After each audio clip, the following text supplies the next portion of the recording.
The other day, I stopped at the grocery store to pick up some essentials. Toilet paper, bananas, powdered goat milk. Hey, don't knock it till you try it. On my way to the powdered goat milk, I took a detour through household items, and that's where I saw them. CBD toothpicks. I know that CBD is short for cannabidiol, one of the several chemical compounds found in cannabis plants, and it's basically considered THC's straight-edge cousin, because unlike THC, CBD isn't psychoactive, meaning it doesn't create a high.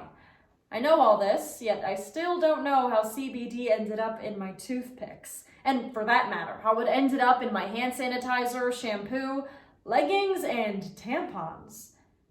Even though it appears to be our trendiest new snake oil, CBD is actually more of a snake charmer when it comes to its medicinal, social, and economic potential.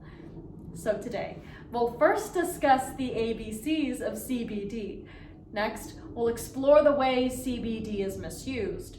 And finally, we'll identify breakthroughs on the horizon, proving that while it may not get you high, CBD is pretty dope.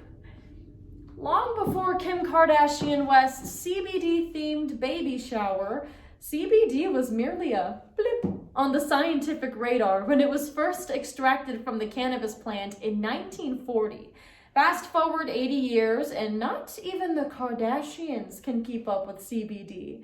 According to the Mayo Clinic, CBD works by interacting with our brain's endocannabinoid system, helping to modulate regulatory issues like mood and pain. Once extracted, CBD oil can be consumed orally, topically, cooked into foods, vaporized for smoking, and even infused into textiles.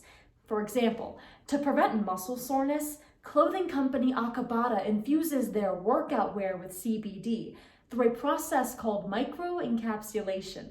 Tiny capsules of CBD are layered into the fabric. When we move, these capsules burst, releasing CBD into our skin. Does it work? Ask me again later. I'm busy microencapsulating right now. This burst of consumer CBD products isn't due to quality research, but of a change in federal law. The passing of the 2018 Farm Bill, championed by none other than the wokest Senator Mitch McConnell, lifted a decades-old ban on growing industrial hemp, which is defined as a cannabis plant containing less than 0.3% THC. As a result, the CBD derived from it is legal in all 50 states. Conversely, when a cannabis plant contains more than 0.3% THC, it's technically considered a marijuana plant, placing the CBD derived from it in the same Schedule I class of drugs as heroin. However, as reported by Politico on December 4th, 2020, the U.S. House of Representatives passed a bill that would deschedule marijuana, legalizing CBD from hemp and marijuana plants. Although the bill faces an uphill battle in the Senate, the historic House vote signals attitudes about cannabis are changing, making CBD's potential, ironically, pretty high.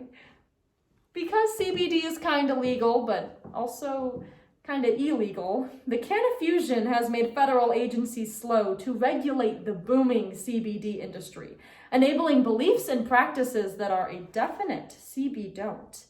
A study published October 15, 2020 in the Journal of the American Medical Association found that although many potential therapeutic uses of CBD remain unexplored, the public already perceives CBD to be an effective therapeutic medicine in ways that are detrimental to public health.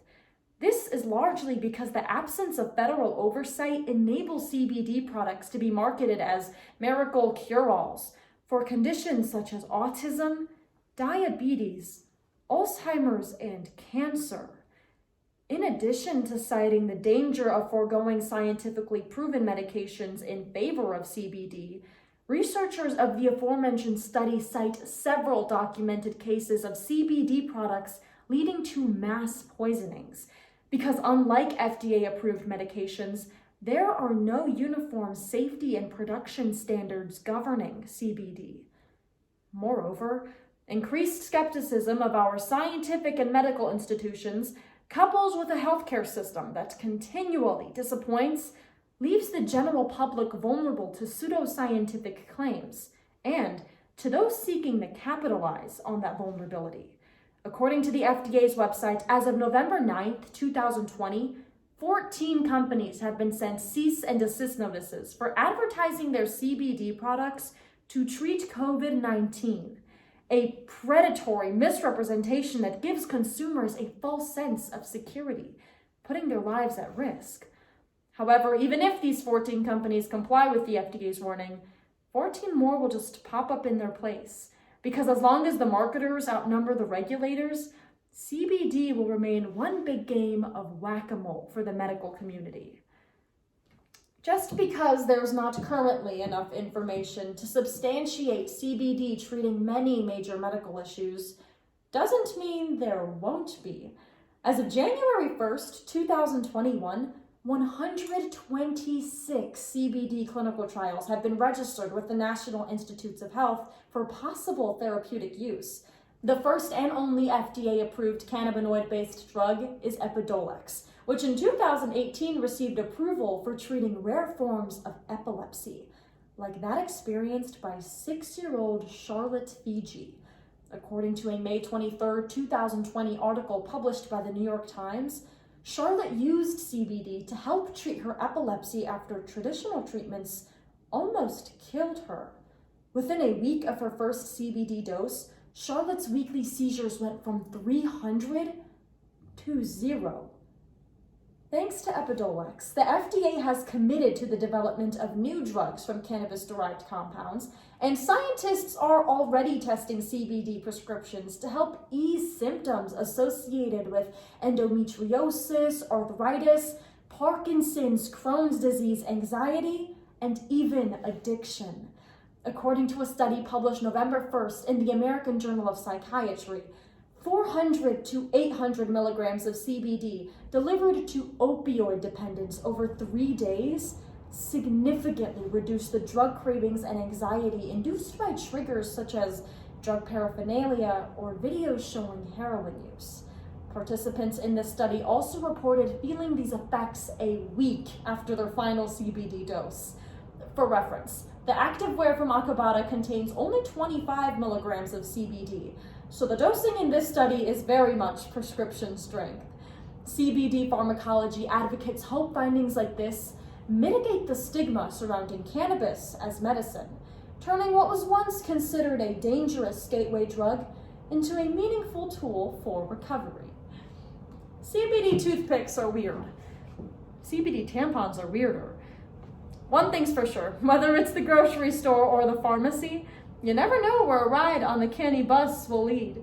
Today we discussed the ABCs of CBD, explored the ways it's misused, and identified breakthroughs on the horizon, illuminating that, when used wisely, cannabidiol is CBD-lightful.